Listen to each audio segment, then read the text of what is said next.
Alright, so I'm going to do another comic review, and this one I read from a library. I found it at a library. I was at my girlfriend's place. That's where I was gone for a few days because I just can't keep doing YouTube all the damn time. I need like a break sometimes, and here we are. Yeah. So this is, so I obviously don't have the book with me, but I did manage to read it, and the book in question is called Batman One Dark Knight.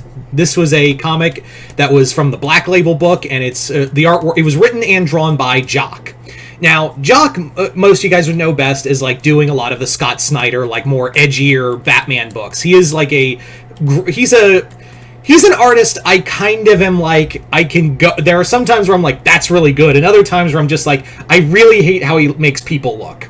But, like, if it's, like, this wide-scale, like, city-wide shot, there are, like, even in this book, and I'll touch more on it in a bit, is that, you know, there is, like, there's this, like, sometimes he's really good. He's a very hit-and-miss artist. I know when people talk about, like, favorite artists, or especially favorite Batman artists, a lot of people do say, like, Jock is up there. But for me, I'm just kind of like, he's okay.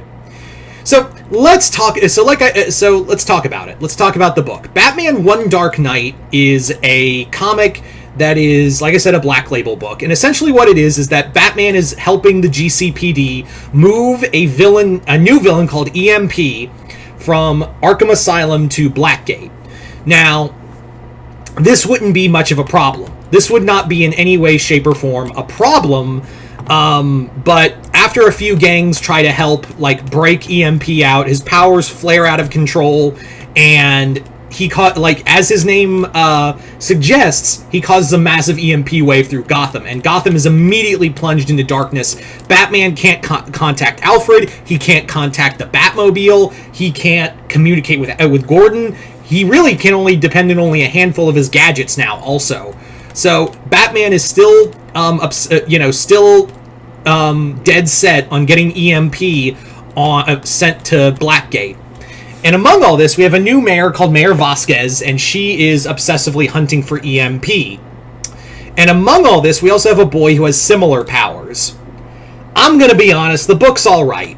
I am gonna be straight up honest with you, the book is just kind of okay. It's nothing to cry home about. In fact, outside of a few things that make it a Black Label book, like the swearing, and there's also the death of a character that felt really unnecessary and really just kind of mean-spirited, this book easily could have been like a 3 or 4 part story in like the Batman The Dark Knight, or in like a Batman comic. But it felt like how you just have to justify it being Emery. It's like, oh yeah, people say fuck shit, and also there's an unnecessary character death.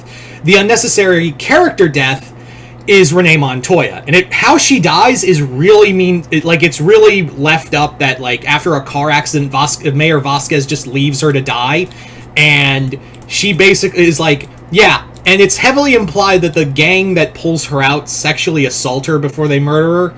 It's really kind of fucked. So that was a problem for me.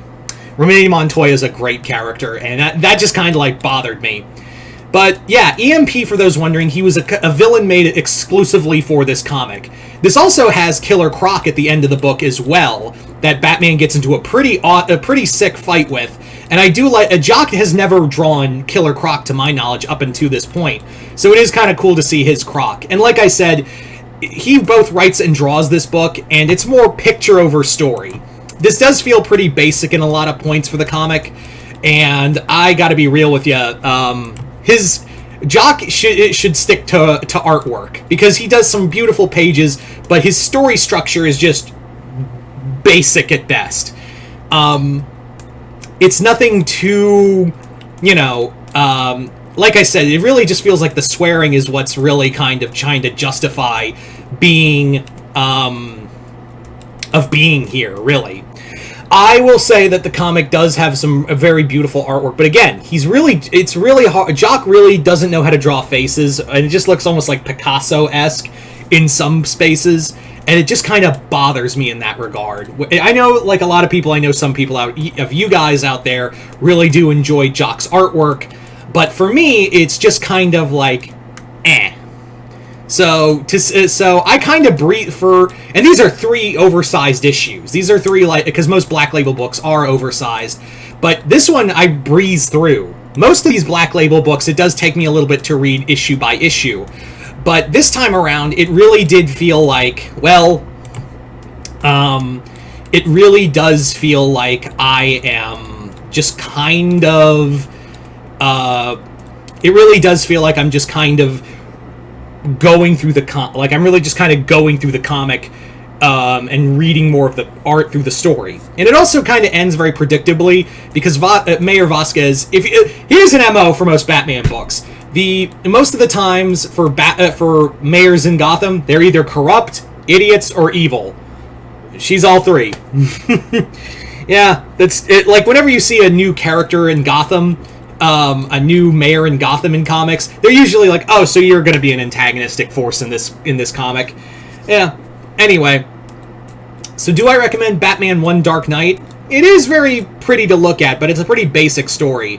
And there are other Dark Knight, like, Black Label books I would suggest over, like Dead Earth or Rogues or some other Batman titles like Imposter. But if you are a fan of Jock, I would say give it a look. I got this for free, honestly. I checked it out of a library. Yeah. Anyway, so that's my review for Batman One Dark Knight. Let me know in the comments below what you guys thought of it. Comment below, let me know. Other than that, hope you all enjoyed this. I'm Mr. Multiverse. I'll see you next time in the Multiverse.